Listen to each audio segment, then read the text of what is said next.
Imagine Sarah has a workplace. Nazila has a beauty salon. Tim is in the dining room of his home. And Park Energy, a company that is about renewable energy, has a big entrance hall. They all have something in common.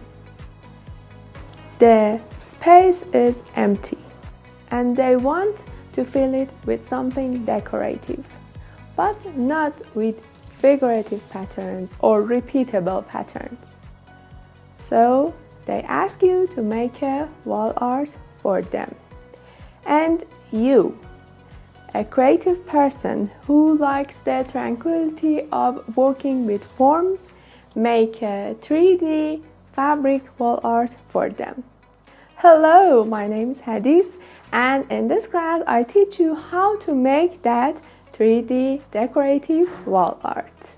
The main technique that you learn in this class is to form these shapes using fabric and texture, and you can use the technique that you learn to design and create your different wall arts in different shapes such as round, triangle, rectangle, and square. And not only about shapes, but you can add different colors to your work too.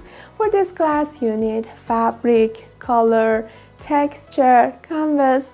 I tell you more in the class. So if you are interested to feel the tranquility of working with texture, and also you are ready to make your 3D minimal wall art to add beauty to your home, to your workplace, to your friend's home, or your client's workplace, then this class is for you. Welcome to the class.